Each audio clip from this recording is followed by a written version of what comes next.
ang mga kwento ng pag-ibig, kwento ng buhay, at kwento ng pag-asa dito sa Barangay Love Stories. Love Stories. Minsan, ang ating mga pangarap ay tila buwan na napakalayo at wari imposibleng abutin. Ngunit para sa pusong puno ng tiyaga at katapatan, ang buwan ay nagiging abot kamay. Ikaw, kabarangay, naabot mo na ba ang mga pangarap na ninanais ng iyong puso? Dear Papa Dudut, magandang araw po sa inyo. Naway nasa mabuti kayong kalagayan habang binabasa ninyo ang liham na ito. Evelyn na lamang po ang itawag ninyo sa akin. 54 years old at isa akong businesswoman. Papadudot magulo pero kapupulutan po ng aral ang naging buhay ko. Kaya ako naisipang ibahagi sa inyo ang kwento ko para sana'y magsilbing inspirasyon sa inyong mga tagapakinig. Maaga ko naulila sa magulang. 6 na taong gulang lamang ako noong madisgrasya kami sa daan. Sabay na namatay ang ama at ina ko, pati na rin ang sanggol na nasa sinapupunan nito. At tanging ako lamang ang nakaligtas sa aksidente. Matapos ng pangyayaring yon ay napunta ako sa poder ng lolo kong si Renato, na noong mga panahong yon ay mag-isa na lamang sa buhay. Simple lamang ang pamumuhay ni Lolo Renato. Wala na rin naman siyang gaanong pinagkakagastusan maliban sa sarili niya. Kaya sapat na para sa kanyang trabaho niya bilang janitor. Ayon sa kwento sa akin ni Lolo, may kaya daw ang pamilya nila noong dekada 60. Meron daw kasi silang panaderya na sikat sa lugar nila. Kaso nga lang ay natupok ito ng apoy matapos sumiklab ang isang malaking sunog sa dati nilang tinitirhan. Doon na sila nagsimulang maghirap. Papadudot sa loob ng 6 na taong pagsasama namin ng lolo ko ay marami akong natutunan. Siyang naging sandigan ko sa tuwing ako'y mahina at naging gabay ko sa oras ng kalituhan. Tahimik at masaya ang buhay namin noon hanggang sa pagsapit ng taong 1983. Isang masalimuot na pangyayari ang sumubok sa buhay ko.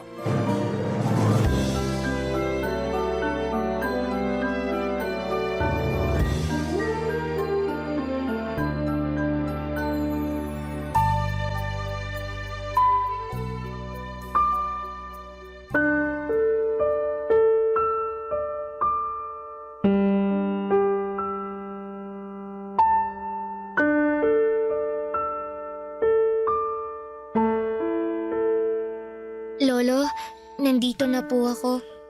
Oh, bakit naman nakabusangot ang apo ko? Hindi po ako nakapaglaro kanina sa eskwela namin eh. Oh, bakit naman? Gusto ko po sanang sumali sa basketball kanina kaso hindi ako pinayagan ng guro ko. Ano sabi? Bakit hindi ka raw pinayagan? Kasi po, ang sabi sa akin, hindi po pambabaeng laro ang basketball. Para lang daw po yun sa mga kalalakihan. Totoo po ba yun, Lolo? Walang katotohanan yan, apo. Ang basketball, maaari din yang laruin ng mga babae. Talaga po ba? Oo. Bakit po ang sabi ng guro namin hindi pwede? Minsan, may mga tao pa rin talagang makaluma ang pananaw sa buhay. Hayaan mo na sila. Nasanay lang siguro sila sa kung ano yung nakaugalian ng mga ninuno natin. Ang mga ganyang pag-iisip, panahon pa ng Kastila yan eh. Talaga po ba? Oo naman. Basta lagi mong tatandaan, kung ano man ang gusto mong gawin, gawin mo pa rin. Ha? Huwag mo nga hayaang pigilan kanila dahil ang babae ka. Ang bola, hindi yan namimili ng kasarian. Pwede yung laruin ng kung sino man. Paano po ako matututo niyan kung ayaw naman nila akong paglaruin sa eskwelahan? Madali lang ang solusyon dyan. Ako magtuturo sa'yo. Ha? Tuturuan niyo po ako? Oo naman. Gusto mo ba? Opo. Marunong po ba kayong maglaro ng basketball, Lolo? Abay, syempre naman. Yan ang paborito kong laro nung kabataan ko. Sandali lang. Sa pagkakatanda ko, nandito pa yung bola ng Tio Alfredo mo eh. Sige po, Lolo. Maglaro po tayo. Gusto ko pong matuto ng basketball. O sige, tuturuan kita kung paano maglaro ha.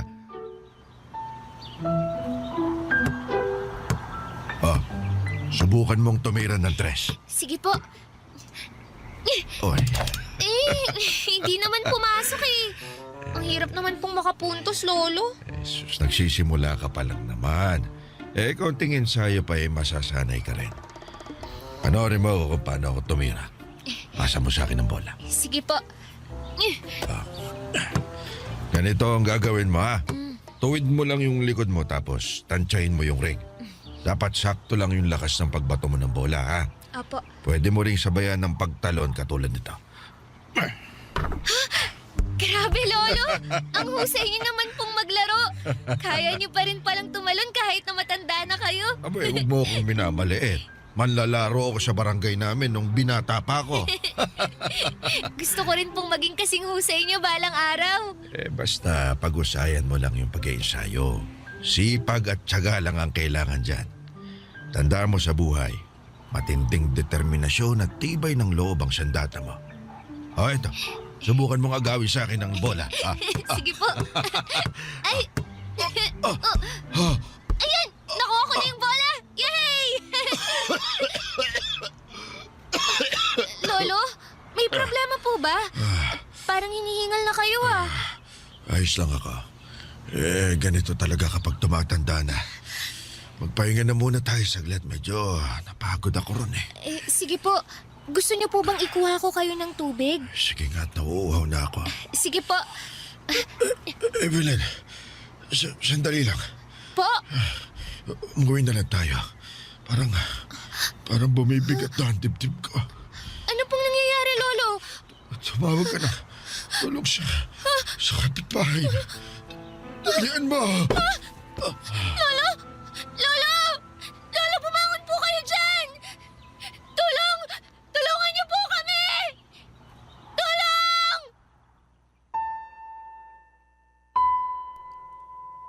Atake sa puso ang kinamatay ni Lolo Renato. Noong namatay ang lolo ko ay sunod akong napunta sa pangangalaga ng tiyuhing kong si Alfredo.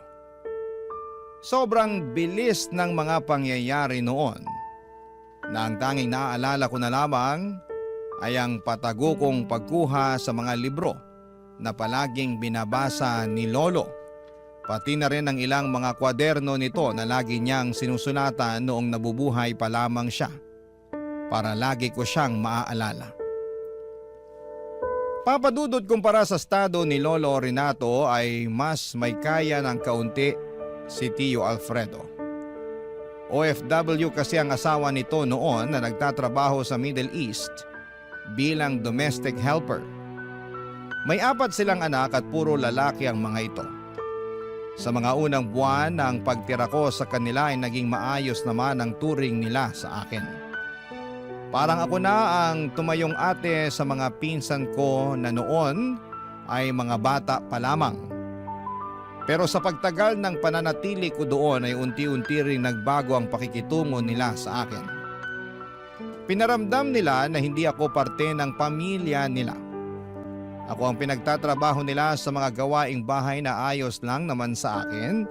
Pero ang hindi ko lang natanggap ay kung papaanong ang tingin nila sa akin ay hindi bilang isang kamag-anak, kundi isang hamak na taga-silbi lamang. Kahit ganoon ay wala akong nagawa dahil wala naman akong ibang mapupuntahan.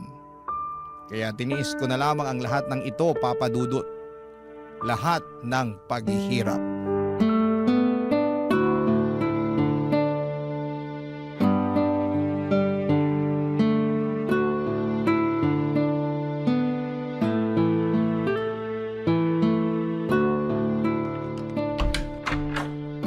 Evelyn! Evelyn, nasan ka? Bakit po, Tio Alfredo? Natapos mo na ba yung pinag-utos ko sa'yo ha? Opo, nakapagsaing na po ako. Nakapagluto na rin po ako ng pananghalian natin. Siguruhin mo lang na hindi mo na naman nasobrahan ng alat yung niluto mong ulam ha? Opo, Tansyado ko na po lahat. Kung hindi masyadong maalat, sunog naman. Kababae mong tao, di ka marunong magluto. Wala po kasing nagturo sa akin eh. 13 anyos ka na, dapat marunong ka na sa mga ganyang bagay. Paano ka makakahanap ng mapapangasawa niyan kung hindi ka marunong gumawa ng mga gawaing bahay? Masyado pa po akong bata para mag-asawa, Tiyo. Hindi ko naman sinasabi na mag-asawa ka na ngayon. Ang gusto kong sabihin, darating din ang panahon na magiging may bahay ka. At dapat maaga pa lang, tinuturuan mo na sarili mo sa kung anong magiging trabaho mo bilang asawa. Ayoko pong maging asawa lang ang trabaho ko. Gusto ko po, balang araw, maging doktor para makatulong ako sa mga may sakit. Tayog naman ang pangarap mo, Neng. May kakayahan ka ba para maabot yung pangarap mong yan, Aber? Opo, mag-aaral po ako ng mabuti. Oh, at sino naman magpapaaral sa'yo? Hindi po ba kayo? May 4 na akong anak na pinag-aaral. So tingin mo ba kakayanin ko pang magdagdag ng isa pa? Akala ko po ba, hindi po ba nagpunta pa tayo sa eskwelahan nung nakaraang linggo para mag-enroll? Oo, para i-enroll ang mga pinsan mo pero hindi ka kasama doon. Anong inaasahan mo, pag-aaralin din kita? Ang hirap na nga ng buhay, dadagdag ka pa. Ibig niyo po bang sabihin, titigil na ako sa pag-aaral? Pero mag-high school na po ako ah. Hindi mo na kailangan mag-aral pa ng high school. Sapat na yun nakapagtapos ka ng elementarya. Babae ka lang naman eh. Ang kailangan mo lang gawin, makapaghanap ng mayamang mapapangasawa at magiging maayos na buhay mo. Pero Tiyo, gusto ko pong ipagpatuloy ang pag-aaral ko. Bakit? May pera ka ba? Wala po. O yun naman pala eh. Mag-aral ka kung may pampaaral ka sa sarili mo. Huwag kang umasa sa akin dahil marami akong binabayaran. Dapat nga magpasalamat ka pa't kinupkup pa kita eh. Ang dapat mong gawin, alagaan mo ang mga pinsan mo para kahit papano makabawi ka naman sa amin. Ano pong gagawin ko kapag nasa eskwela na ang mga pinsan ko? O edi, maglinis ka, maglaba, mamalengke. Lahat ng yan, trabaho ng babae yan. Doon mo na lang ito ng oras mo. Hindi yung nagsasayang ka pa ng oras at pera sa pag-aaral na yan. Di naman ikaw ang bubuhay sa pamilya mo pagdating ng araw eh. Yung asawa mo naman ang gagawa nun. Eh bakit po si Tia? Siya ang kumakayod sa pamilya niyo. Ba't talagang rumarason ka pa? Ano gusto mo palabasin? Nabatugan ako, wala akong trabaho. Totoo naman po na wala kayong trabaho. Sige, ituloy mo yung sasabihin mo. Sasampalin ko yung bunganga mo. Pasensya na po. Bata-bata mo pa, palasagot ka na. Yan ba ang itinuro sa'yo ng magulang mo? Wala kang modo ah. Gusto mo palayasin kita dito eh. Hindi po, wag po. Ayusin mo yung pag-uugali mo, Evelyn. Tandaan mo, wala kang karapatan sa pamamahay na to dahil nakikitira ka lang. Opo, Tiyo.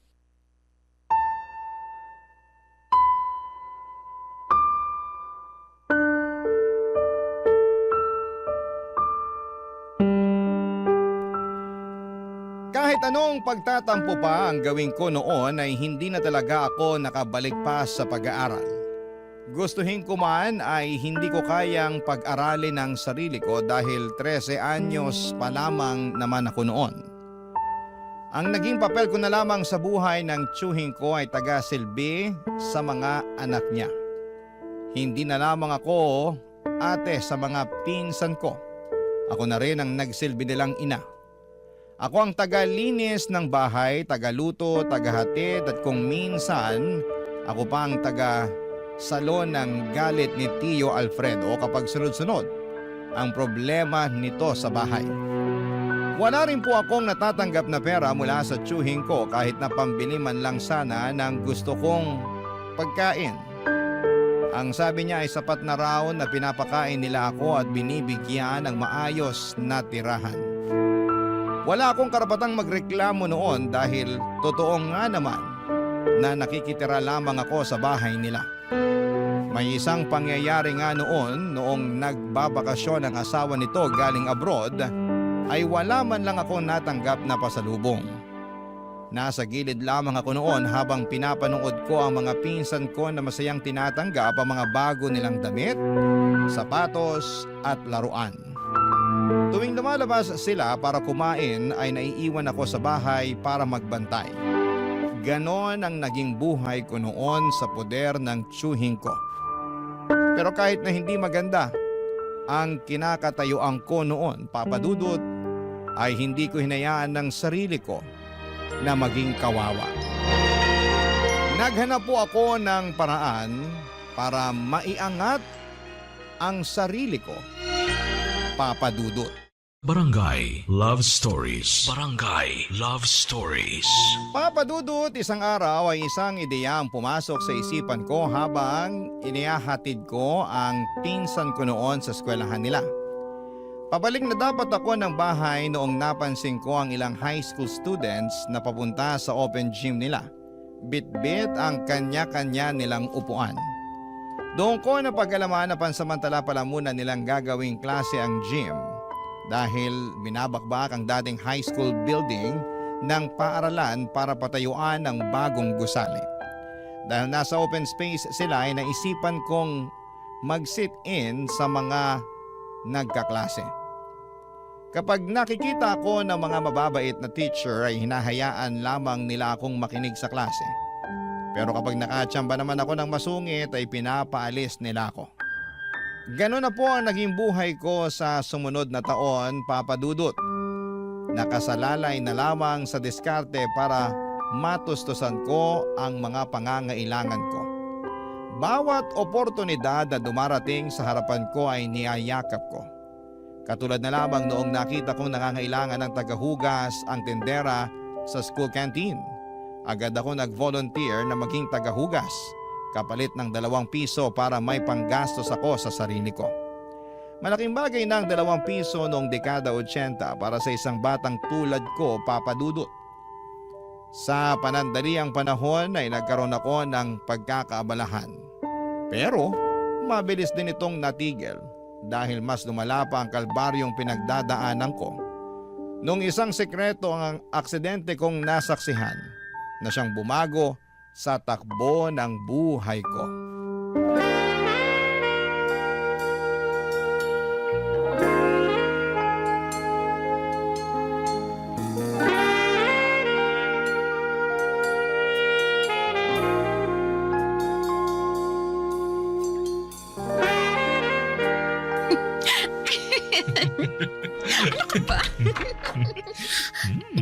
Tiyo, Sus Mariosep! Alfredo! Akala ko ba walang tao dito? Ay, nako. Evelyn, ano bang ginagawa mo rito? Akala ko ba binabantayan mo mga pinsan mo doon sa eskwela? umuwi po ako para magpalit. Narumihan po kasi ang damit ko eh. Walang yaka? Gusto mo bang mabuko tayo? Sa susunod, huwag mo akong iimbitahin dito sa pamamahay mo kung makikita lang pala tayo ng anak mo. Tapos ang gusto mo pa, dito natin gawin sa salas. Hindi ko naman Ay siya... nako, aalis na ako. Sandali lang. Hindi ko anak to. Tsaka wala naman talaga tao eh. Pasensya na po. Hindi ko alam na may bisita po Huli kayo. ka nga ritong bata ka. Tiyo! Yung kamay ko po! Kahit kailan, panira ka talaga. Ano ginagawa mo rito? Di ba't inutos ko sa'yo na bantayan mo mga pinsan mo sa eskwela nila? Pinabantayan ko naman po sila eh. Nasa klase sila ngayon kaya naisip kong umuwi muna saglit para sa... Wala akong pakialaman naman yan dahilan mo. Di ka ba marunong kumatok, ha? Bakit bigla-bigla ka nalang pumapasok dito sa bahay? Anong tingin mo rito? Bahay mo ba to? Hindi po. Sa susunod, kumatok ka! Naintindihan mo? Opo, Tiyo. Ngayon, ano mga nakita mo kanina pagkapasok mo? Wala po. Sabihin mo'ng totoo. Nakita ko po na nakayakap po kayo dun sa babae. Yun lang. Opo. Hoy, Evelyn, makinig ka sa sasabihin ko, ha? Wala kang nakita. Intindihan mo? Wala kang nadat ng babae dito. Mag-isa lang ako dito nanonood ng telebisyon. Intindihan mo ba yan? Sagot! Opo. Wala po akong nakita. Wala po. Kapag ito kumalat, ha? Sinasabi ko sa'yo, malilintigan ka sa akin. Wala po akong pagsasabihan ng mga nakita ko. Pangako po, Tiyo.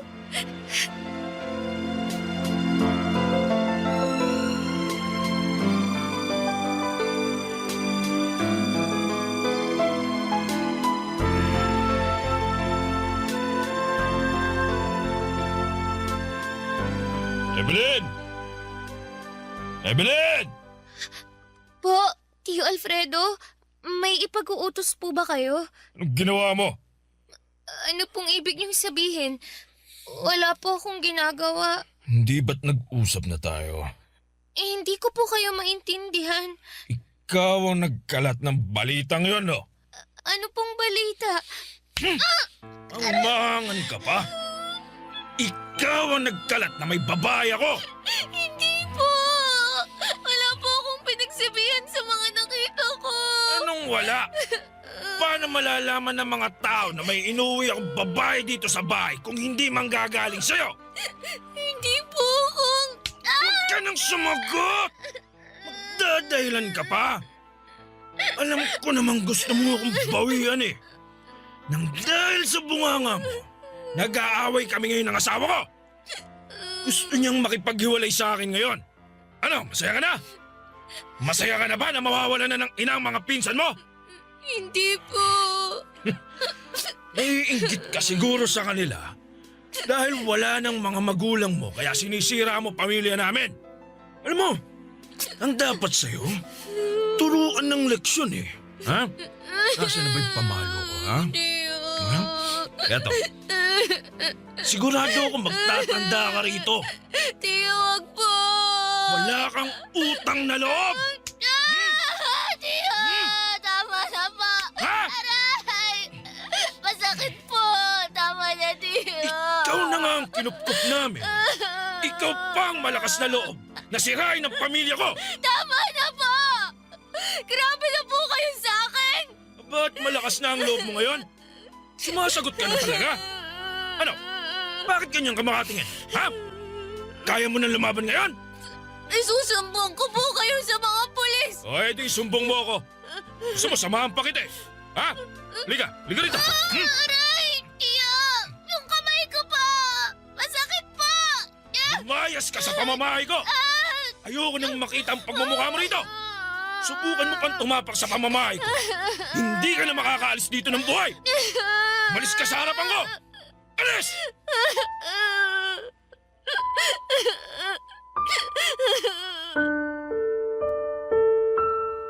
Isang backpack lang ang dala ko noong pinalayas ako ni Tio Alfredo sa pamamahay niya. Ang laman noon ay ilang damit pati na mga libro at notebook ni Lolo Renato. Matapos mapalayas ay kung saan-saan ako napadpad para maghanap ng kanlungan. Nasubukan kong matulog sa eskwelahan sa ilalim ng tulay, sa mga abandonadong gusali at pati na rin sa sementeryo. Naging palaboy ako ng ilang buwan. At para makakain ay nanlilimos ako. Paminsan-minsan ay nakakahanap ako ng maliliit na trabaho katulad ng pagbibitbit ng mga gamit ng pasahero sa bus terminal at pangangalakal. Naranasan ko rin kumain ng pagpag at mga tira-tirang pagkain na tinatapon sa mga restaurant at fast food. Pakiramdam ko noon ay para bang wala na akong pag-asa sa buhay. Dumating ako sa puntong gusto ko nang sumuko dahil hindi ko makuha kung bakit sa murang edad ay dinaranas ko ang ganong klase ng buhay. Marami akong pangarap na gustong maabot pero hindi ko alam kung papaano ko sisimulang kamtin ang mga ito kung wala akong magamit na tungtungan para abutin ang mga ito. Ni wala man lang akong kakilala na pwedeng malapitan. Araw-araw ay nakikipaglaban ako para mabuhay dahil kung hindi ko ito gagawin ay walang mangyayari sa akin. Hanggang sa isang araw ay biglang ngumiti ang langit sa akin. Habang natutulog ako sa gilid ng simbahan na kumakalamang tiyan at nanghihina ay isang ginang ang lumapit sa akin.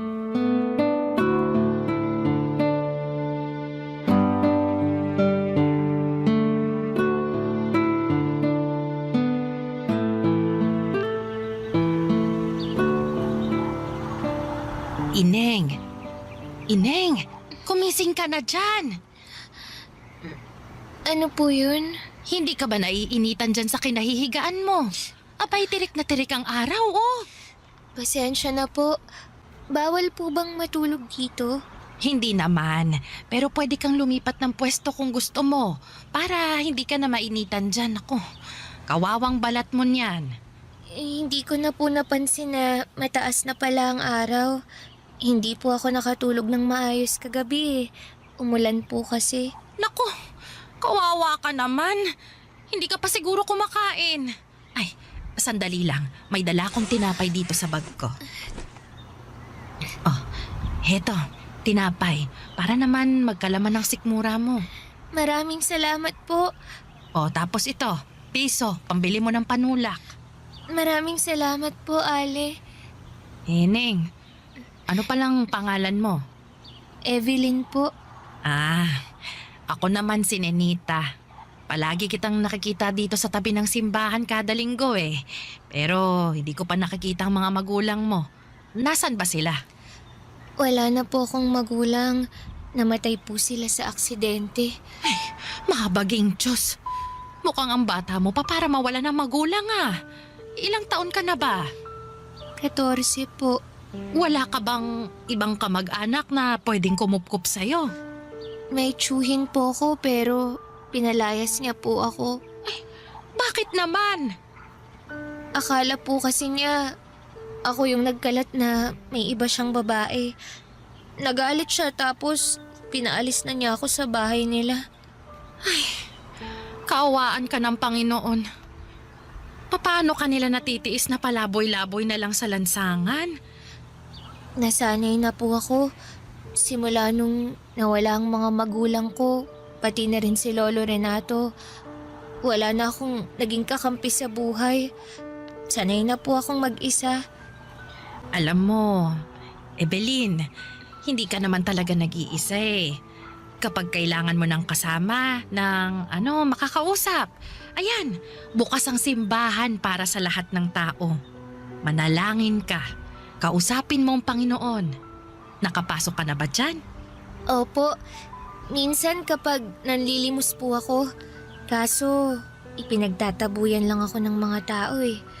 Nandidiri yata sila sa akin. Gusto mo bang sumama na lang sa akin? Saan po? Sa bahay ko. Maliit lang yung bahay na yon pero sa tingin ko, kakasya naman tayong dalawa doon. May isang kutsyon ako na hindi na nagagamit. Maaari mo yung gamitin kesa nagtitiis ka dito sa mga karton. Saan po yung bahay niyo? Malayo po ba? Ay, malapit lang dito. Nilalakad ko nga lang eh. Pauwi na ako. Gusto mo bang sumama? Baka po mamaya may kapalit ito. Wala po akong pambayad ng upa. Hindi ako nagpapaupa, iha. Isa pa, libre itong pagkup-kup ko sa'yo. Bukal ito sa kalooban ko. Pero bakit niyo po ako tinutulungan? Hindi naman po tayo magkaano-ano ah. Hindi kailangang magkadugo para magtulungan. Kung kaya ko namang tumulong, bakit hindi? Isa pa, naaawa ako sa sitwasyon mo. Bata ka pa at kapag nagabayan ka ng maayos, nako, baka maaayos pa natin ang kinabukasan mo.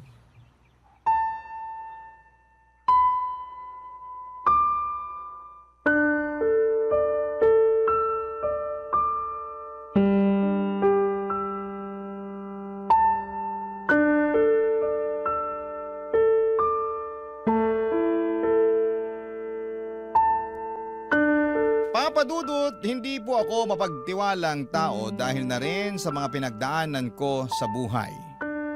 Pero nung mga panahong yon ay sobrang desperada na akong makatanggap ng tulong. Kaya naman kahit na hindi ko pa gaanong kilala si Nanay Ninita, ay sumama na ako sa kanya. Isa pa taong simbahan po siya, Papadudot. Kaya naisipan ko na hindi naman siguro niya ako sasaktan. Maliit lang na matanda si Nanay Ninita. Maikli at namumuti na ang buhok nito at medyo iika-ika na kumaglakad. Maamo ang kanyang mukha kaya hindi mo talaga siya pag-iisipan na makagagawa ng masama. Maliit lang ang pamamahay nito at ang tanging kasama na lamang niya sa buhay ay ang 5 nitong pusa at isang aso. Naalala ko sa kanya si Lolo Renato na mag-isa na lamang din noon hanggang sa dumating ako sa buhay niya. Ang kwento niya sa akin ay maagang nabiyuda si Nanay Ninita matapos pagnakawan ng asawa nito habang naglalakad pauwi galing trabaho. Sinaksak siya ng 5 beses sa dibdib kapalit lamang ng 300 pisong laman ng wallet nito. Ang kaisa-isa nilang anak naman ay namatay sa murang edad dahil sa dengue.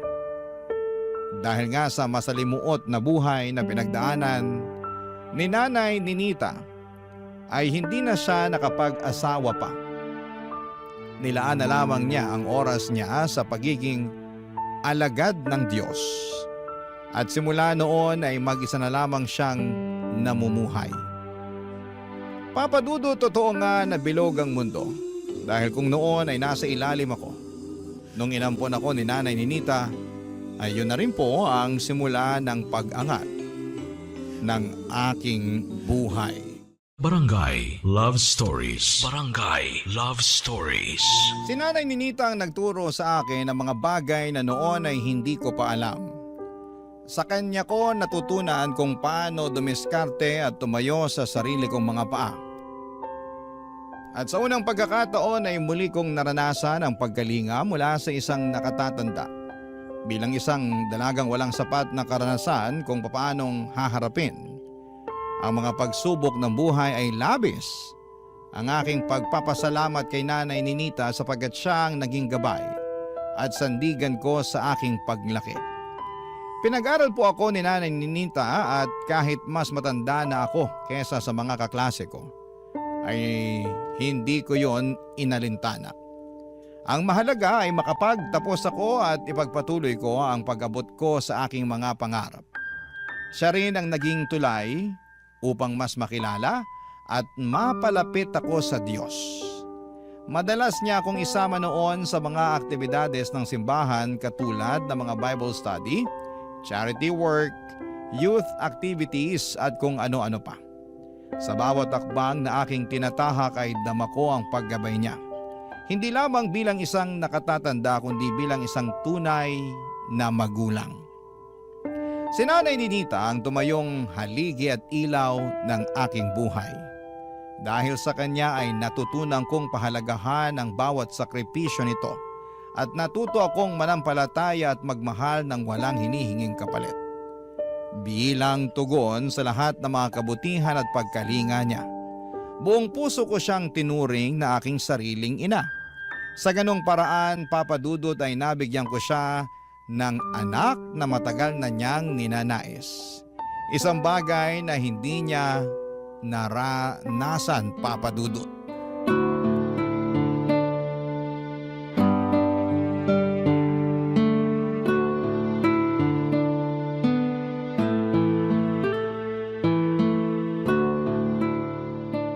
Nay Ninita, Ano yon, Evelyn? Nandito ako sa kusina. nakita niyo po ba yung bag ko? Anong bag? Yun bang kulay asul na sira-sira ang zipper? Opo, yun nga po. Ay, itinapon ko na. Bakit? May paggagamitan ka pa ba noon? Nandun po yung mga gamit ng lolo ko eh. Bakit niyo po itinapon? Huwag kang mag-alala. Hindi ko naman itinapon yung laman. Mga libro at kwadernong laman nun, hindi ba? Opo, magdadala sana ako ng libro sa eskwela dahil may gagawin kaming proyekto. Iniligpit ko yon doon sa may aparador. Hanapin mo na lang. Sige po. Nga pala, hindi ko pala na ipapaalam sa'yo. Habang naglilinis ako, binuklat ko ang ilan sa mga pahina ng kwadernong itinago mo. Mga recipe pala ng tinapay ang nakasulat doon. Opo. Dati po kasing panadero ang lolo ko. May panaderya sila noon kaso nasunog kaya hindi na niya yun na ipagpatuloy. Nakakatuwa naman. Alam mo ba, nagtrabaho din ako sa panaderya noong araw. Totoo po ba? Oo, kaya may alam din ako kahit papaano sa paggawa ng tinapay. Gusto mo bang subukan nating gumawa? Sige po. Gusto ko pong matutong gumawa ng tinapay. Sige. Pag uwi mo mamaya galing sa eskwela, gumawa tayo ng tinapay. Sige po.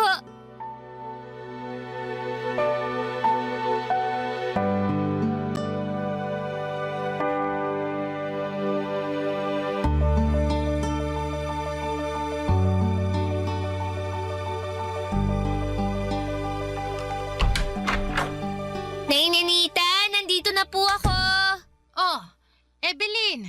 nakauwi ka na.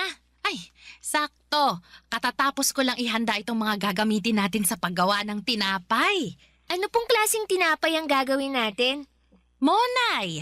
Mas mura ang mga sangkap nito kaya ito muna ang unahin nating gawin. Mahirap po bang gawin yan? Naku, madali lang. Kailangan lang nating magmasa ng harina na may mantika, tubig, pampaalsa at kaunting asin. Gusto mo ba ikaw ang magmasa? Opo. O sige, ang una mong gagawin, paghalu-haluin mo muna ang mga tuyong sangkap. Pagkatapos, maglaan ka ng butas sa gitna ng harina, saka mo ilagay ang mantika at tubig. Ganito po ba? Oo, ganyan nga. Tapos tansyahin mo na lang muna yung tubig para hindi maparami ang lagay mo. Nailagay ko na po. Ano pong kasunod? Masahin mo na lang ng mabuti hanggang sa lumambot. At kapag hindi na dumidikit sa kamay mo, pwede na yang itabi. Hindi po ba natin tululutuin agad? Hindi muna, kasi aantayin muna natin siyang umalsa. Bakit po? Para mas malaki at malambot kapag naluto na. Gaano po katagal? Kailangan nating maghintay ng 1 hanggang 2.5 oras. Ay, ang tagal naman po nating maghihintay. Sabik na akong magluto eh. Hindi po ba pwedeng iluto na natin agad pagkatapos paghalu-haluin? Ay, hindi pwede. Kailangan nating sumunod sa tamang proseso. Alam mo, Evelyn, sa paggawa ng tinapay, kakailanganin mo ng mahabang pasensya. Hindi mo kailangang madaliin ang proseso kasi kapag minadali mo, ay masasayang lang ang pinaghirapan mo. Katulad lang din yan sa buhay. Hindi natin agad-agad nakakamit ang tagumpay. Alam mo kung bakit? Bakit po, Nay Ninita? Dahil may wastong oras ang lahat ng bagay. Minsan, kailangan lang talaga nating maghintay.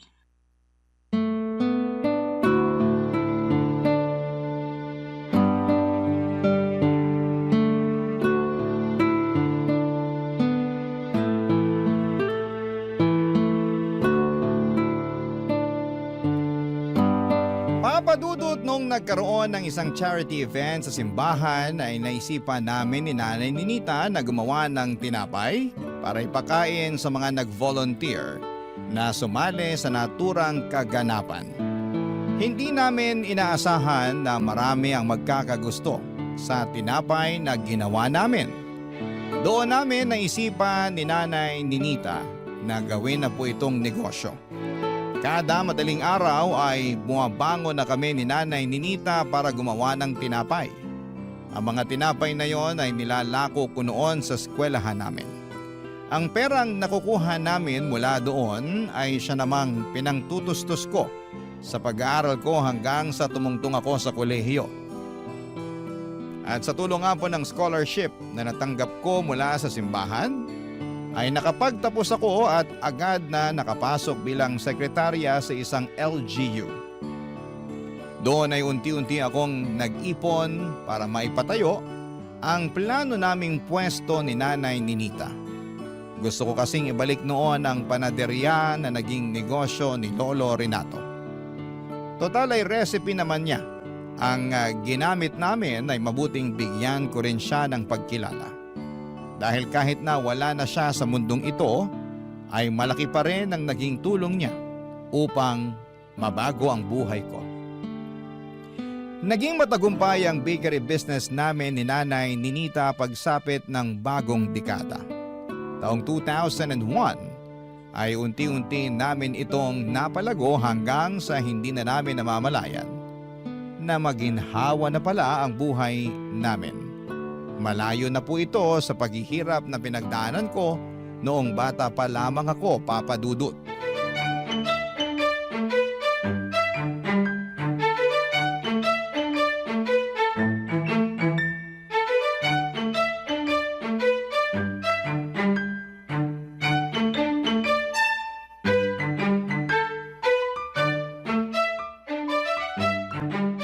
Evelyn, natapos mo na ba yung... Op.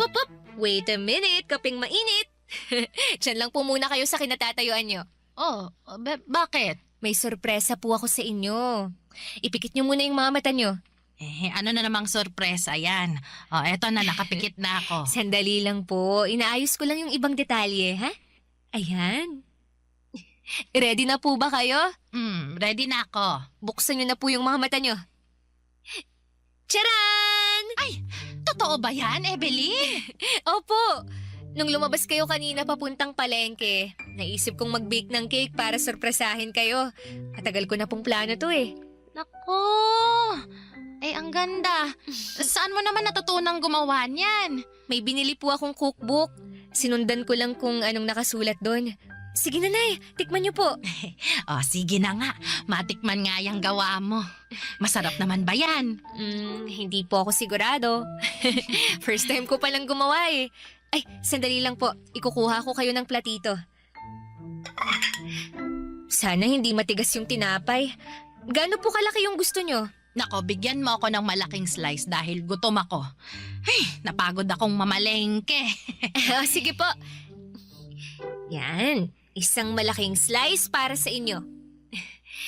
Ayan na, Nay. Tikman nyo na po.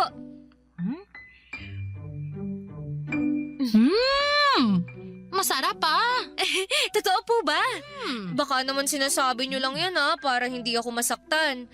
Gusto ko po yung totoong opinion nyo para matuto ako. Yung totoo ba ang gusto mo? Apo. Sige. Medyo sumobra lang sa tamis yung icing. Maliban doon, wala nang problema. Presentable din siyang tingnan. Katulad siya nung mga nakikita kong cake sa mga binyag at kasal. Sige po, konting practice pa. Kapag naperpekto ko to, idadagdag ko to sa panaderya natin. Nakakatuwa naman na hanggang ngayon, hindi ka pa rin tumitigil sa pangangarap. Hindi po talaga ako titigil hanggat hindi ko natutupad lahat ng pangarap ko para sa ating dalawa.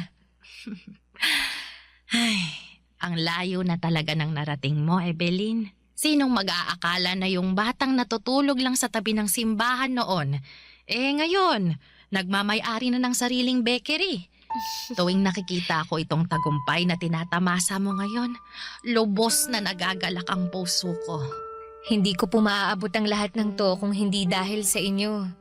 Kaya nga po ginagawa ko ang lahat para mabigyan ko kayo ng komportabling buhay bilang kabayaran na rin sa pag-aalaga at pagtitiwala nyo sa akin. Sobra-sobra na nga itong grasya na meron tayo ngayon Doon pa lang, nakabawi ka na. Kulang pa po to, Nay. Marami pa po akong plano para sa inyo. Gusto ko dumating yung araw na magbuhay donya kayo. Yun na po ang pinakamagandang regalo na maibibigay ko sa inyo. Nako, hindi mo na kailangang gawin yan. Matanda na ako. Masaya na ako sa kung anong meron tayo ngayon. Dahil nagawa ko ng layunin ko sa buhay. Kontento na ako ngayon. Ang mabuti pang gawin mo, ibahagi mo mga biyayang meron ka sa mga taong nangangailangan. Yun ang gusto kong gawin mo. Tulungan mo ang mga katulad mong puno ng pangarap pero pinagkaitan ng maayos na kapalaran. Papadudot naging matagumpay ang plano kong cake business at yun na ang nagsilbing pangalawa kong negosyo. Dahil sa lumalawak naming business ay kumuha na ako noon ng sarili kong empleyado. Mga working student, single mother at mga kabataang hindi nakapag-aral. Gusto ko rin kasing maging instrumento ng Panginoon para makatulong sa mga nangangailangan katulad ng pagtulong na ginawa sa akin ni Nanay Ninita. Sa mga sumunod na taon ay nakapagpundar ako ng maayos na tirahan para sa aming dalawa ni Nanay Ninita. Nakabili na rin ako noon ng sarili kong sasakyan. Dahil sa tagumpay na tinatamasa ko noon, ay nag-resign ako sa trabaho ko at tinuong ko na lamang ang buong atensyon ko sa business ko. Pagsapit ko ng 40 ay nakapagtayo ako ng panibagong branch ng bakery at cake shop. 5 taon pagkatapos noon ay binawian na ng buhay si Nanay Ninita dahil sa katandaan. Namatay siya sa pagkakatulog, katulad ng matagal niyang panalangin na magkaroon ng kamatayang tahimik at walang sakit. Siguro'y binigay na lamang sa kanya ng langit ang hiling niyang yon dahil sa pagiging mabuti niyang tao. Papa Dudut, hindi na ako nakapag-asawa pa dahil naging busy ako masyado sa mga business ko. Ganon pa man ay hindi ko kailangan ng asawa para magkaroon ng masayang pamilya. Ang ginawa ko ay nag-ampon ako ng batang iniwan ng kanilang magulang para kahit papaano ay maipasa ko ang kabutihang ginawa sa akin ni Nanay Ninita. Sa ngayon po ay may 3 akong anak, hindi ko man sila kadugo, ay higit pa sa magkadugo ang pagmamahala namin sa isa't isa. Dito ko na po tatapusin ang aking kwento at sana po ay nakapagbigay ng inspirasyon sa inyong lahat. Ang inyong forever, kapuso at kabarangay, Evelyn. Napakasakit na nangyari kay letter sender. Pero buti sa uli, naging maayos pa rin ang buhay niya. Anong say mo sa Barangay Love Stories na ito? Pagkwentuhan natin sa comment section yan. Ang mga kwento ng pag-ibig, kwento ng buhay at kwento ng pag-asa dito sa Barangay Love Stories. Love Stories.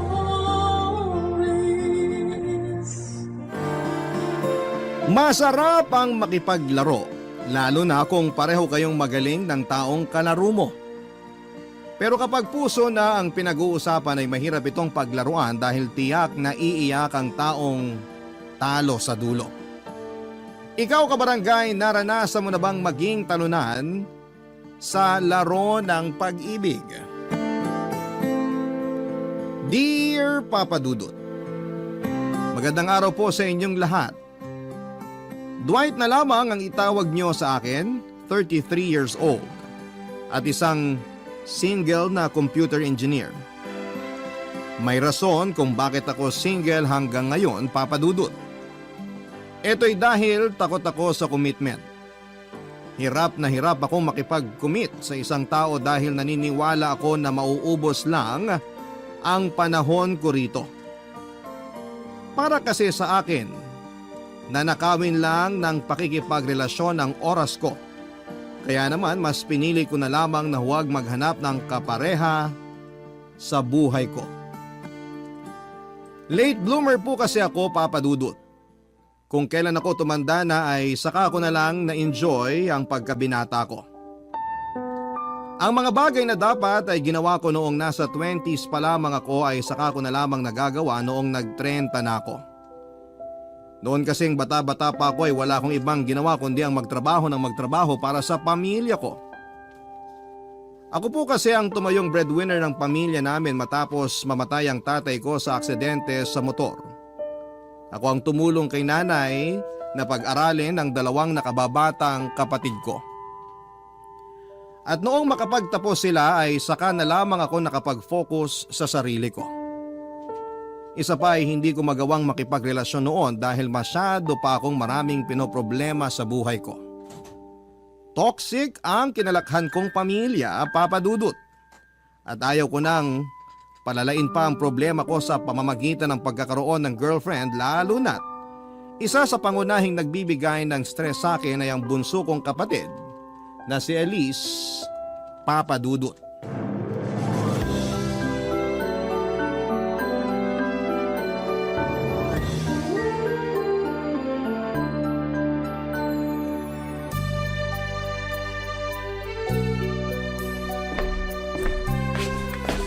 O Elise, anong ginagawa mo dyan? Bakit hindi ka pa nakabihis? Wala ka bang trabaho ngayon? Wala, nag-resign na ako. Ano? Wala ka pang 1 buwan doon sa pinapasukan mo. Ayoko na doon.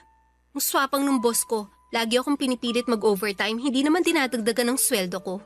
Elise naman, ang daming tao dyan. Hirap na hirap makahanap ng trabaho tapos ikaw, sasayangin mo lang ibinigay sa'yo? Ano magagawa ko kung ayaw ko sa trabahong yun? Ikaw naman nagpumilit sa akin na pumasok doon, di ba? Oo, nakiusap ako sa kaibigan ko na i-recommend ka niya sa pinapasukan niya. Kasi ilang buwan ka nang walang trabaho. Mabuti nga kinuha ka nila tapos sasayangin mo lang? Bawal ba magreklamo? Sa bulok yung sistema nila Porket desperada na ako makahanap ng trabaho, aabusuhin na nila ako. Hindi naman pwede yun. Kaysa naman nakatambay ka rito sa bahay. Ano, buhay prinsesa ka na lang. Tagahintay ng grasya. Ang galing mo naman. Maghahanap ako ng sarili kong trabaho. Hindi ko kailangan ng tulong mo. Ha? Kailan pa? Wala ka pa nga napapatunayan eh. Simula pagkabata, sa akin ka na nakaasa. Paano ako maghahanap ng trabaho sa ganyang ugali mo? Bakit? Ginusto ko ba yung tulong mo? Hiningi ko ba yun sa'yo? Tinulungan kita kasi kapatid kita. Eh kung kapatid mo pala ako, huwag mong isumbat sa akin yung mga naitulong mo. Yan ang mahirap sa'yo eh. Tutulong-tulong ka tapos kapag naghalo na ang balat sa tinalupan, uungkatin mo na yung mga naitulong mo para ano? Para ipamukha sa akin na ikaw yung mas mataas, na ikaw yung mas dominante. Totoo naman eh. Oo, totoo. Pero wala kang karapatang bastusin ang pagkatao ko dahil lang may kakarampot kang naitulong sa buhay ko. Kakarampot? Pinag-aral kita. Hinanapan kita ng trabaho. Galing sa bulsa ko nagpapakain sa'yo. Saan yung kakarampot doon? Masama bang magsalita? Masama bang punahin ka lalo na kung nakikita ko yung mga pinagpaguran ko na pupunta lang sa wala? Ayan, dyan ka magaling. Ang magbilang. Isama mo na rin sa listahan pati yung pagpalit mo ng diaper ko nung baby pa ako. Yan naman yung gusto mo, di ba? Yung araw-araw, ipinapaalala mo sa akin na wala akong narating, na ikaw lang yung magaling. Bakit kasalanan ko? Bakit ako yung mali? Ako yung bumubuhay sa atin pero ako pa yung masama. Sa pamilyang to, ako yung naghahanap buhay. Ako yung nagpapakahirap. Nagpapakapagod para mabuhay kayo. Tapos ano? Ako yung kontrabida? Hindi ko sinusumbat yung mga bagay na nagawa ko sa'yo.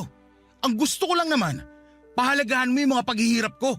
Pinag-aral ko kayong dalawa ng ate mo, tapos ganito yung sukling makukuha ko. Yung isa buntis, tapos ikaw walang trabaho. Magalit na kayo kung magalit, pero nagagalit ako sa inyo dahil pagod na ako sa totoo lang. Alam mo kung ano yung nakakalungkot? Ni isa sa inyo, wala man lang nagpapasalamat. Ni isa sa inyo, wala man lang nagpahalaga sa effort ko. Wala eh.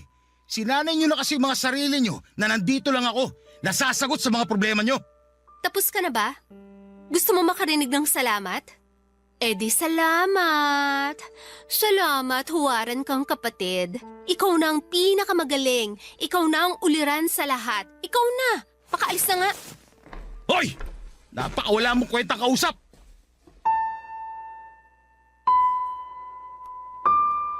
Nasanay na ako sa ganong klase ng buhay, Papa Dudut. Lagi na lamang kasi sa akin nakaasa ang lahat. Mula umaga hanggang gabi ako lahat ang humaharap sa mga problema ng pamilya namin. Matanda na ang mga kapatid ko kung tutuusin pero parang wala man lang silang pinagkatandaan. Dahil sa akin pa rin sila umaasa. Kapag naman naglalabas ako ng hinanakit sa kanila ay ako pa rin ang lalabas na masama. Ang malala, sa halip na maintindihan ako ng nanay namin ay mas kinakampihan pa niya ang mga kapatid ko. Ako raw ang panganay at kailangan ako ang umintindi sa mga nakababata kong kapatid. Ako na nga yung tumutulong sa kanila pero ako pa yung pinagkakaisahan. Tuwing nasisira ang araw ko dahil sa pamilya ko ay umaalis ako ng bahay. Nagpupunta ako sa mga bar at doon ay naghahanap ng babae.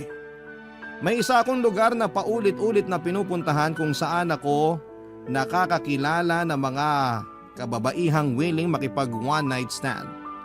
Pagkatapos ng isang gabing puno ng sayawan at alak, ay inaaya ko silang maghotel para doon namin sabay tapusin ang magdamag. Pagsapit ng umaga ay maghihiwalay kami at hindi na magkikita pang muli, Papa Dudut. Ganun na nga po ang naging buhay ko. Alak at babae na lamang ang tanging nagpapasaya sa akin lalo na tuwing stress ako sa trabaho at stress sa bahay. Sa ganoong paraan ko nakilala si Sienna na noong unay nakasama ko lamang ng isang beses hanggang sa naulit muli ang pagkikita namin, Papa Dudut. Kalaunan ay siya na ang naging fubo ko. Ang babaeng pinupuntahan ko kapag kailangan kong maglabas ng stress at init ng katawan, Papa Dudut.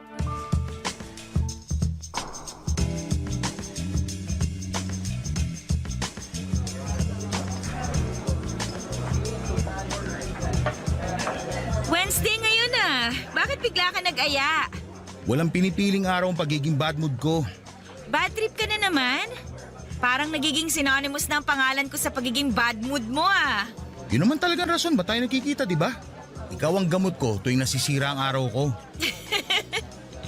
Eh di dapat pala may bayad ako. Kailangan pa ba nun? Nagagawa ko naman yung parte ko, di ba? Uwi ka masaya dahil sa akin. Ang taas ang tingin mo sa sarili mo ah. Sigurado ka ba na napapasaya mo ako? Hindi ba? Imposible namang hindi. Ikaw yung pinakamayingay sa ating dalawa. Matakaw ka kasi. Lagi akong gutom eh. Kaya pala sobrang aggressive mo sa kama. Lagi ka palang bad trip. Sa akin mo ba nilalabas galit mo sa mundo? Hindi lang galit nilalabas ko, pati init at sarap ng katawan. Ako pala yung punching bag mo ha. Binubugbog mo ko sa ibang paraan. Dahil dyan, sagutin mo tong isang bucket ngayong gabi. Bakit ako? Dapat hati tayo. Ikaw nagyaya Dapat ikaw magbayad. Ganun na ba ngayon? Ganun naman talaga dapat, no? Lumabas ako para sa'yo kaya ilibre mo ako. O sige na nga. Pero sa'yo yung hotel mamaya para fair. Kailangan pa ba nun? May sasakyan naman ako doon na lang tayo. Ibang klase ka rin Ang kuripot mo talaga. Pero maganda yon. Hindi ko pa nasusubukan sa sasakyan. Wag na pala, bagong linis lang yung sasakyan ko, baka madumihan ka agad. Oy, wala nang bawian. Wala, binabawi ko na. Cheers tayo. Cheers para sa pamilyang toxic. Cheers para sa pusong sawi. Teka, mali pala. Dapat ang hinihiling natin, yung positive. Hindi yung mga nega sa buhay. Ano ba dapat? Ganito. Cheers para sa pagkakaroon ng kasama tuwing bad trip ako. Okay, cheers para sa manlilibre sa akin ngayon.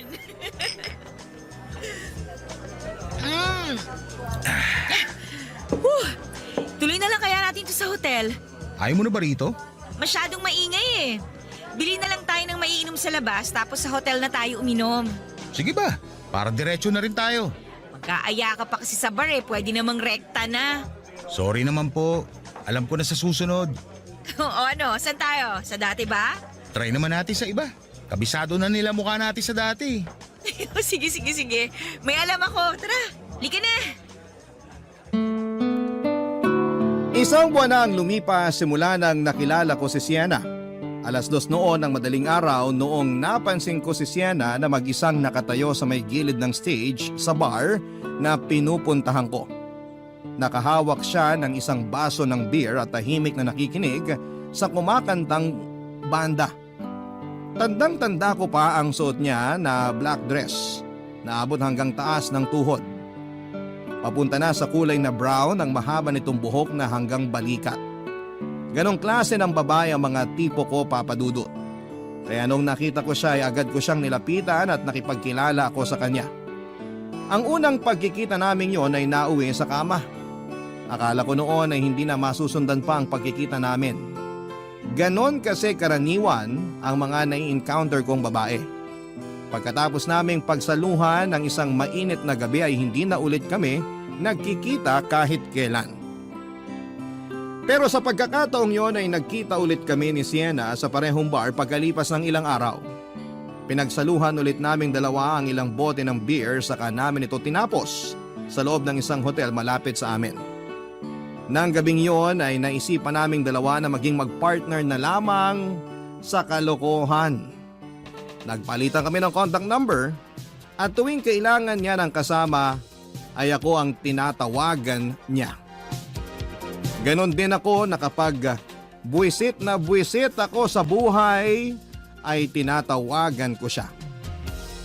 Simula noon ay naging fubo na kami ni Sienna, Papa Dudut. Kaming dalawa ang madalas na magkasama sa mga kalokohan para mawala ang problema naming dalawa ng mga panahong yon, Papa Dudut. Barangay Love Stories. Barangay Love Stories. Magandang babae si Sienna, Papa Dudut, pero napaka-misteryosa niyang tao. Tuwing magkasama kami ay ayaw niyang pinag-uusapan namin ang tungkol sa buhay namin. Pure business lang daw dapat ang hangad namin sa isa't isa at walang halong personalan. Gusto kasi ni Sienna na maging estranghero pa rin kami kahit na lagi namang kaming nagkikita. Katawan lang daw namin ang habol namin sa bawat isa, kaya hindi na namin kailangang mag-invest ng emosyon. No feelings involved. Yan ang rule ni Sienna sa akin, Papa Dudut. Bawal magtanong tungkol sa buhay-buhay, bawal mag-share ng personal stories, at higit sa lahat ay bawal kaming ma-inlove sa isa't isa. Kaya naman kahit mahigit 1 buwan na kaming nagkikita noon ay hanggang pangalan lamang ang alam ko kay Sienna. Hindi ko nga po sigurado kung totoo bang Sienna ang pangalan niya. Hindi ko alam kung saan siya nakatira, kung ano ang trabaho niya at ang mga hilig niya. Pati na rin ang birthday o maging edad niya. Sa totoo lang ay wala din naman po akong pakialam kahit na hindi ko makilala si Sienna ng lubusan. Hindi rin naman po ako interesado sa kanya noon dahil wala din naman akong planong pumasok sa isang relasyon na kasama siya. Kaya agree din po ako sa kanya na kailangan naming gawin ang mga bagay na yon. Tuwing nagkikita kami wala itong halong feelings. Pero noon yon, Papa Dudut, dahil kalaunan ay nagbago ang lahat. Nung bigla na lamang nag-open sa akin si Sienna tungkol sa problema niya sa buhay niya, Papa Dudut.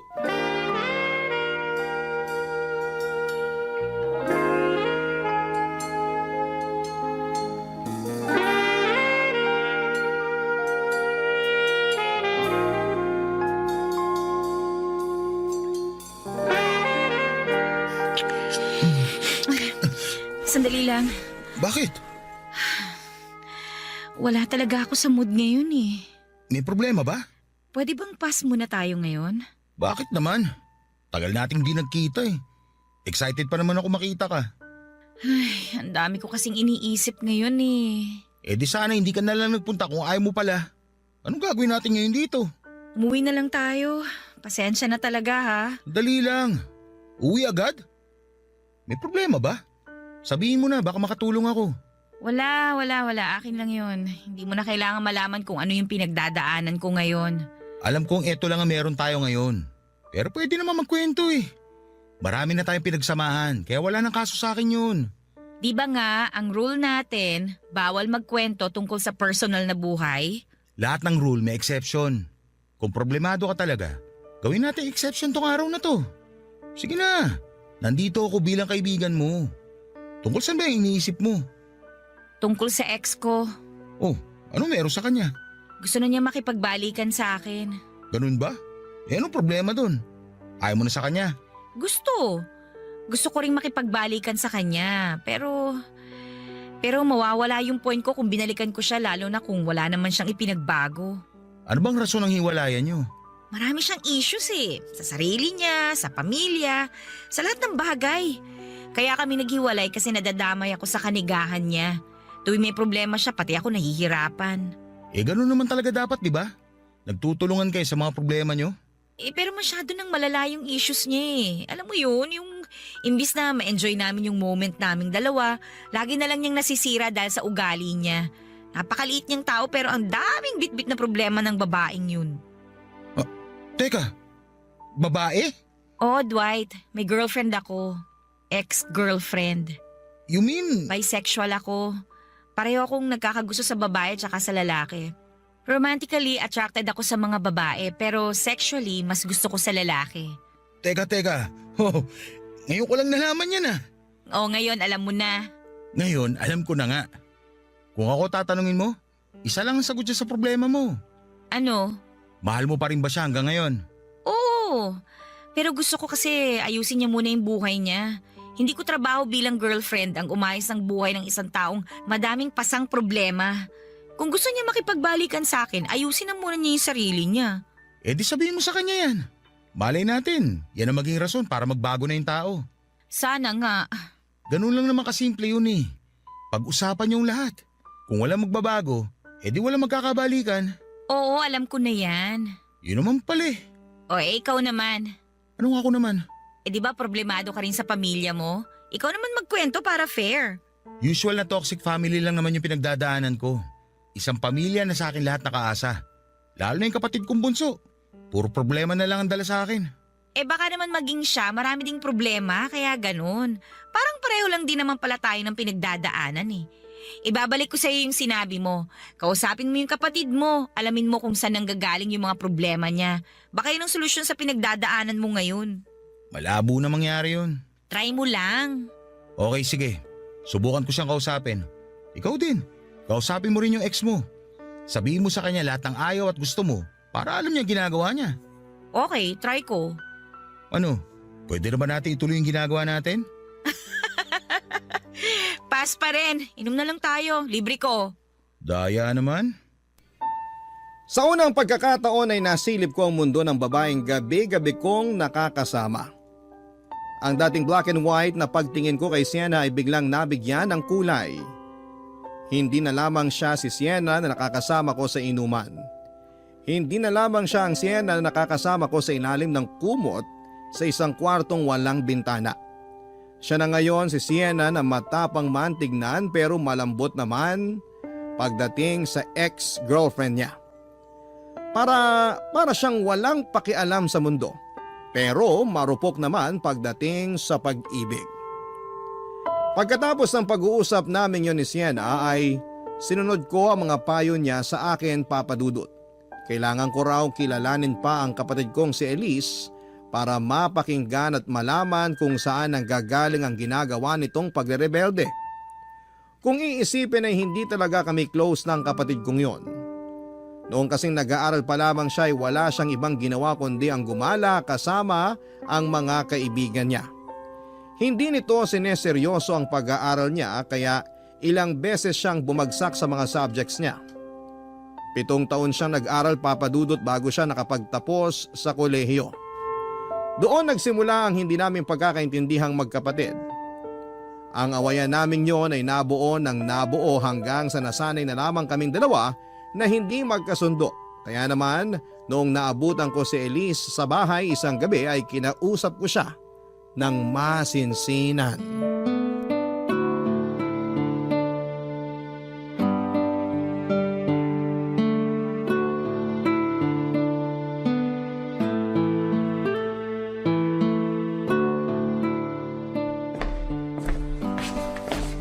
Elise, may ginagawa ka ba? Wala. Bakit? Tatalakan mo na naman ako kasi hanggang ngayon wala pa akong trabaho? Hindi. Gusto lang kitang kausapin. Kuya, alam ko pabigat ako. Oo na, wala na akong kwenta. Kahit hindi mo na sabihin, alam ko na yan. Kahit kailan, hindi ko sinabi na wala kang kwenta. Hindi mo nga sinabi, pinaparamdam mo naman. Yun bang nararamdaman mo tuwing nagagalit ako sa'yo? Ano sa tingin mo? Akala mo ba gumagaan pakiramdam ko tuwing pinagsasabihan mo kung walang ambag dito sa bahay? Siyempre hindi. Imbis na ma-inspire ako, mas lalong bumababa ang moral ko. Sorry kung yan ang nararamdaman mo sa mga ginagawa ko. Hindi ko naman gusto mangyari yun eh. Ang gusto ko lang, magkaroon ka ng maayos na buhay. Sinong tao naman ang may ayaw magkaroon ng maayos na buhay, ha, kuya? Siyempre ako rin. Gusto ko mangyari yun sa buhay ko. Kung ganun, bakit hindi mo gawin? Bakit hindi mo simulan? Ginagawa ko naman lahat ng makakaya ko eh. Ginagawa mo nga, pero... Pero, baka tama ka nga siguro. Baka wala talaga akong kwenta, kaya hanggang ngayon ganito pa rin ang buhay ko. Sa tingin mo, ano yung problema? Ano yung mga rason bakit hindi ka makausad? Sabihin mo sa akin, Elise, para matulungan kita. Hindi ko alam. Sa totoo lang, hirap na hirap akong harapin kung ano ba ang purpose ko sa mundong to eh. Hindi ko alam kung anong gusto ko, kung ano ba dapat ang maging future ko, kung ano ba yung mga bagay na gusto ko makuha sa buhay. Hindi ko pa alam, kuya. Naiintindihan kita. Ganyan din ako noon. Talaga ba? Parang hindi naman. Ako kasi, laging nadadala sa pressure. Parang palagi na lang na may kailangan akong tapusin. Kailangan kong graduate, kailangan kong magkatrabaho, kailangan kong makatulong. Dapat makasabay ako sa takbo ng buhay kahit na sobrang hirap humabol. Kasi ganoon naman talaga ang katotohanan. Kailangan nating sumabay. Kasi kung hindi natin gagawin yun, wala mangyayari sa buhay natin. Kaya nga ako sobrang pressured. Sobrang hirap huminga kasi feeling ko wala akong oras para gawin yun. Pilit akong hinihila ng mga responsibilidad ko sa buhay sa puntong hindi ko na kayang tumayo sa sarili ko. Kaya nagpapahila na lang ako. Bahala na kung saan ako dalhin. Lahat naman tayo nagpapahila lang eh. Pero dapat, ipakita mo sa sarili mo na kahit sobrang huli ka na, kaya mo pa rin humabol. Ako rin naman, bata pa lang. Na-pressure na ako sa mga responsibilidad na yan. Hindi naman sa nagre-reklamo ako. Gusto ko rin naman makatulong. Pero yun nga, tao lang din ako. Napapagod din. Mahirap kasi tayo at dahil mahirap tayo, wala tayong oras para tumigil at pag-isipan kung ano yung plano natin sa buhay. Yun yung hindi ko magawa, kuya. Hindi ko magawa mag-isip kung ano ba dapat ang kailangan kong gawin kasi araw-araw binabagabag ako ng utak ko. Matanda na ako. Na dapat may ginagawa na ako hindi lang para sa sarili ko, kundi para sa pamilya natin. Nahihiya ako sa'yo kasi wala pa akong naibabalik. Nahihiya ako dahil hanggang ngayon, ganito pa rin ako. Isang babaeng walang direksyon ng buhay. Hindi mo naman kailangan magbalik eh. Ang kailangan mo lang gawin, huwag sayangin yung mga oportunidad na dumating sa'yo. Yung mga tulong na naibigay sa'yo, gamitin mo para sa sarili mo. Mahirap, oo. Pero kakayanin naman natin yan eh. Lalo na kapag desidido talaga tayo sa mga hangarin natin. Pero di bale, hindi kita mamadaliin. Sorry kung paminsan-minsan nagagalit ako sa'yo. Sorry din kuya, kung nasasagot-sagot kita. Pasensya na sa mga nasabi ko sa'yo. Okay lang yun. At least ngayon, alam ko na ang rason. Ngayon, pwede na tayo magsimula ulit. Salamat kuya. Pagkatapos ng pag-uusap namin yon ay naliwanagan din ako sa wakas tungkol sa pinagdadaanan ni Elise Papadudut. Dahil dito ay nagsimula kaming magkaroon ng kompormiso sa isa't isa. Nangako si Elise na babawi siya at hindi niya hahayaang masayang ang mga pinaghirapan ko para sa kanya. Nang mga oras na yon ay maghahanap daw siya ng trabaho para makatulong sa mga gastusin sa bahay. Samantala, binigyan ko naman si Elise ng sapat na oras para pag-isipan at pagplanuhan ang future niya. Sinabi ko sa kanya na hindi ko na siya ipe-pressure sa mga desisyon niya sa buhay. Nangako rin ako na magiging kuya ko sa kanya na pwede niyang takbuhan kapag nangangailangan siya ng tulong. Tuwang-tuwa noon ang nanay namin dahil noon lamang niya ulit kami nakita ni Elise na nagkasundo. Sa totoo lang ay gumaan din ang loob ko noon, Papadudut. Para akong nabunutan ng tinik. Masarap pala sa pakiramdam ang magkaroon ng tahimik na pamilya kung saan ay walang away, inggitan at sisihan. Sobrang laki ng pasasalamat ko noon kay Sienna dahil siya ang dahilan ng lahat ng yon, Papadudut. Hindi naglaon ang dating pagtingin ko sa babaeng yon ay unti-unting nagbago. Kung babaeng parausan lamang ang turing ko sa kanya noon, noong mas nakilala ko pa siya ay ayoko mang aminin, ay dahan-dahang nahulog na ang loob ko para kay Sienna. Mahal ko na siya, Papadudut. Barangay Love Stories. Barangay Love Stories. Papadudut, iba pala ang pakiramdam kapag wala kang taong kaaway. Malaking bagay para sa akin na nagkabati na kami ng kapatid ko at sa sobrang saya ko ay in-invite ko si Sienna na kumain sa labas. Alam kong bawal yon sa aming dalawa dahil saka lang kami nagkikita kapag gusto naming magpalabas ng init ng katawan.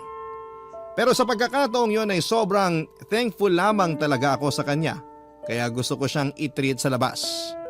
Nung una ay ayaw pa sana ni Sienna na makipagkita sa akin. Karaniwang sa bar lang kasi kami nagkikita tuwing gabi dahil walang masyadong tao. Pero dahil may gusto rin daw na ipagpasalamat sa akin si Sienna, kung kaya naisip niyang makipagkita na rin. Ganon pa man ay nilinaw niyang friendly date lang ang nangyari. Kaya hindi dapat namin yon bigyan ng mali siya. Noong time na yon ay naisip ko na gusto ko pang kilalanin si Sienna ng mas mabuti. Hindi ko kasi na-imagine na may soft side din pala siya na tinatago. Simula nung nag-usap kami ng gabing yon ay naiba na ang pananaw ko sa kanya. Para bang natouch ako sa mga nangyari. Naisip ko na baka nakabuo na siya ng tiwala sa akin kaya niya nagawang mag-open ang kanyang saloobin at gusto kong palawakin pa ang relasyon naming yon. Sa loob-loob ko ay parang gusto ko na siyang i-pursue noon, Papadudut.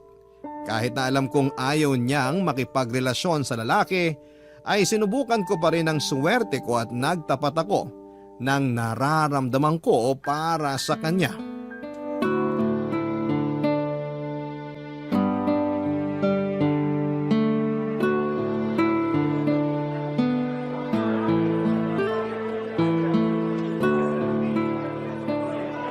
Weird. Bakit naman weird? First time lang kasi nating magkita ng may araw pa. Tuwing nagkikita tayo, gabi na, di ba? Ngayon lang tayo lumabas ng ganitong oras, ha? Oo nga no. Ngayon lang din tayo nagkita na walang ibang plano kundi kumain lang at hindi alak ang iniinom natin. Kakaiba kasi itong setup natin eh. Pero ang mahalaga, nag-grow na yung pagsasama natin. Na dapat hindi mangyari. Bakit naman? Di ba nga, kaya nga may rule tayo na bawal tayo mag-open para hindi na ma-develop tong samahan natin. Pang-aliw lang tayo sa isa't isa. Pampatanggal ng init ng katawan. Iniiwasan ko talaga na magkaroon tayo ng attachment kasi nga hindi maganda kapag nangyari yun. Bakit kasi ayaw mo mangyari yun? Eh kasi ayoko. Magiging problema yan kapag nagkataon. Paano mo naman nasabi? Kasi ayoko ma-fall sa'yo. Bakit naman ayaw mo? Good catch naman ako ah. Hindi pwede kasi nagkabalikan na kami ng ex ko. Talaga? Nagkabalikan na kayo? Oo. Yun din naman ang rason kung bakit ako pumayag na makipagkita sa'yo ngayon. Kasi ito na yung magiging huli nating pagkikita. Bakit naman? Siyempre, hindi na ako single, no? Noong nagkikita tayo, broken ako, single, walang kasama sa buhay. O ngayon nagkabalikan na kami ng girlfriend ko, hindi na ako makikipagkita pa sa'yo. Hindi ako cheater, yun din ang rason kung bakit ayoko magkaroon tayo ng attachment sa isa't isa para madali tayong maghiwalay. Nakakalungkot naman. Mamimiss kita. Bakit naman? Marami pa namang ibang babae dyan eh. Babalik ka lang naman sa dati mong gawi. Ikaw na yung gusto ko eh. Huwag mo Sabihin ano, na nahulog na ako sa'yo? Paano kung oo? Dwight! Alam ko hindi dapat ito mangyari, pero huli na. May nararamdaman na ako eh. Mas lalo na nung gabing ibinahagi mo sa akin yung buhay mo. Tsaka sobrang laki din ang naitulong mo sa problema namin ng kapatid ko. Yan na nga ba yung sinasabi ko eh. Paulit-ulit kong pinapaalala sa'yo na dapat walang feelings involved sa kung ano man ang meron tayo. Huwag akong sisihin mo. Sisihin mo puso ko. Ikaw yung pinili eh. Sorry, pero hindi talaga magiging tayo. Mas makakabuti nga talaga na wag na lang tayo magkita. Bigyan mo naman ako ng chance. Chance? Dwight, kakasabi ko lang na nagkabalikan na kami ng ex ko. Siya yung mahal ko. Never ako nagkagusto sa'yo. Katawan lang ang habol ko. Ganon ka rin dapat na katawan lang ang habol mo sa akin. So paano yan? Hindi na tayo magkikita kahit kailan. Hindi na. Delete mo na lahat ng contact ko sa'yo. Simula ngayon, kalimutan na natin lahat na nangyari sa atin. Kasi gano'n naman dapat nung una pa lang, di ba? O paano? Pasensya ka na ha. Hindi na kita masasamahan. Mauna na ako sa'yo.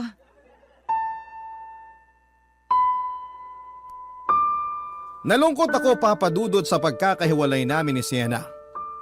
Kung kailan kasi unti-unti nang nade-develop ang feelings ko sa kanya ay saka naman niya winakasan ang pagsasama naming dalawa. Masaya ako na masaya na siya, kaso nga lang nakakalungkot din dahil masaya siya sa piling ng iba.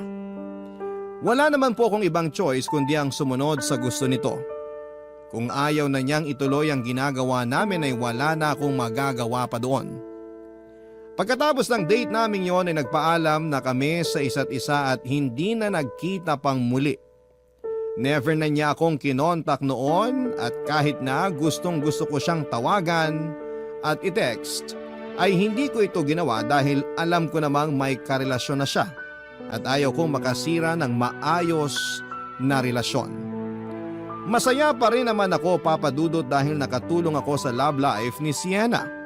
Masaya din ako dahil bago kami nagkahiwalay ay malaki rin ang naitulong niya sa akin sa problema namin ni Elise. Dahil naayos na ang family problem namin sa bahay ay tumigil na rin ako noon sa dati kong mga gawain. Umiinom pa rin naman ako paminsan-minsan para mag-unwind pero hindi na po ako ng bababae. Unti-unting inayos ni Elise ang buhay niya. Nakahanap siya ng matinong trabaho na na-enjoy niya at masaya ako para sa kanya.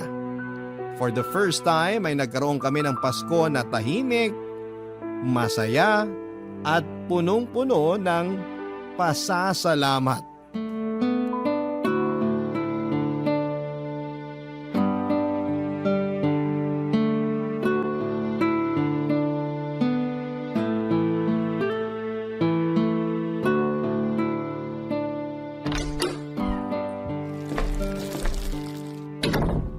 Nandito na ako. Uy, sakto kuya. Nabili mo ba yung pinapabili ko? Oo, kumuha ako ng 2 manggang hinog. Para saan ba to? Gagawa ko ng mango graham. Sarap naman.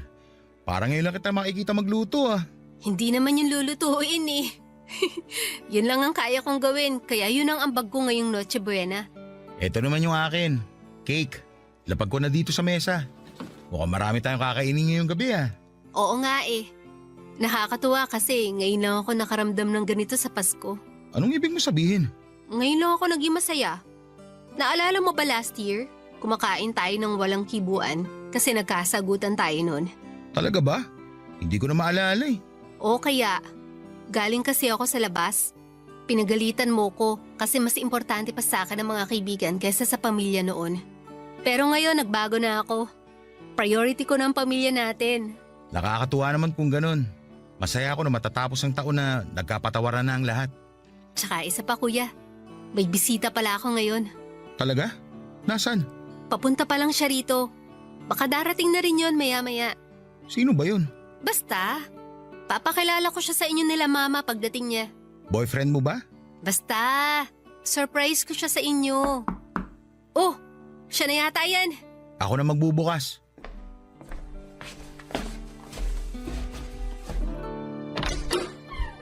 Oh, Shena? Dwight? Anong... Kanina pa kita hinihintay. Halika, pumasok ka. Salamat. Ito pala yung kuya ko, si Kuya Dwight. Dito siya sa atin magno-Noche Buena. Pinaalam ko na kay nanay. Talaga? Hi, Shena. Merry Christmas. Merry Christmas din. Kuya, may aaminin ako sa'yo. Ha? Ano? Ano yung sinabi mo? Ang sabi ko may aaminin ako. Gusto ko na sa'yo ko muna unang sabihin ng lahat bago ko to i-announce mamaya.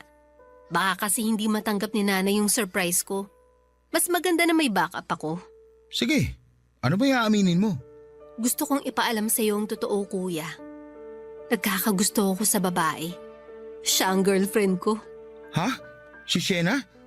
Girlfriend mo ang kapatid ko? Oo, siya nga. Siya yung girlfriend ko. Sorry kuya kung nagulat ka ha. Matagal ko na sanang gustong sabihin kaso hindi ko alam kung ano magiging reaction nyo eh. Tsaka isa pa, hindi naman tayo ganong close pa nun. Pero ngayon magaan na ang loob natin sa isa't isa, tumapang na ako para tanggapin ang totoo. Okay lang, huwag ka mag-sorry. Ano ka ba? Nabigla lang ako sa mga nalaman ko pero congrats.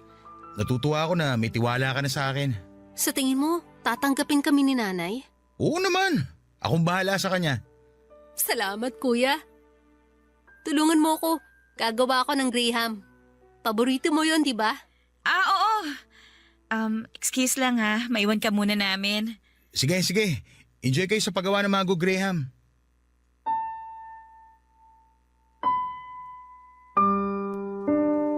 Sobrang laki ng gulat ko sa mga nalaman kong revelasyon ng kapatid ko, Papa Dudut. Nagulat ako na lesbian pala siya pero mas nagulat ako na ang girlfriend niya ay walang iba kundi si Sienna. Hindi ko alam na ang dating ex pala na tinutukoy noon ni Sienna ay walang iba kundi ang kapatid ko. Proud ako sa kapatid ko, Papa Dudut, dahil sa wakas ay nakahanap siya ng tapang para aminin sa akin at sa buong pamilya namin ang totoo niyang kasarian. Tinanggap namin siya pati na rin si Sienna. Noong nagkaroon kami ng oras ni Sienna na mag-usap na dalawa ay pinakiusapan niya ako na kung maaari ay huwag ko na raw sabihin sa kapatid ko ang namagitan sa amin, Papa Dudut. Nangyayari na lamang yon dahil na heartbroken siya kay Elise, Papa Dudut. Pero agad din naman niyang tinapos kung anong meron kami nung nagkabalikan silang dalawa. Ayaw ko rin naman pong sirain ang Noche Buena namin kaya hindi na ako nagsalita pa at ayaw ko ring masira ang pagsasama nilang dalawa. At dahil baka bumalik kami sa dati ni Elise kapag nangyari yon. Ang sekreto namin ni Sienna ay nanatiling sekreto hanggang sa ngayon, Papa Dudut. Suportado ko ang naging relasyon nila ni Sienna at Elise. Minsan ay may mga awkward moments nga lang tuwing nagkikita kaming dalawa ni Sienna dahil mahirap itago na magkakilala na kaming dalawa. Isa pa ay nagkaroon ako ng kaunting feelings sa kanya noon. Pero nadisiplina ko naman po ang sarili ko.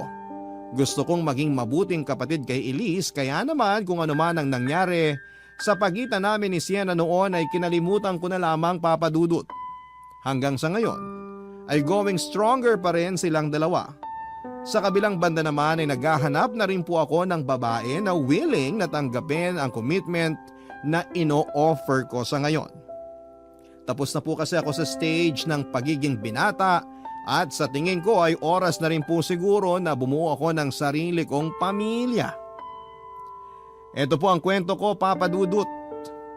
Maraming salamat sa pagpili ng aking sulat. Mabuhay po kayo ang Barangay Love Stories, lalong-lalo na ang Barangay LS. Ang inyong forever kapuso at kabarangay, Dwight. Nagustuhan ng iyong napakinggan? Ituloy yan via live stream sa www.gmanetwork.com/radio. Barangay LS 97.1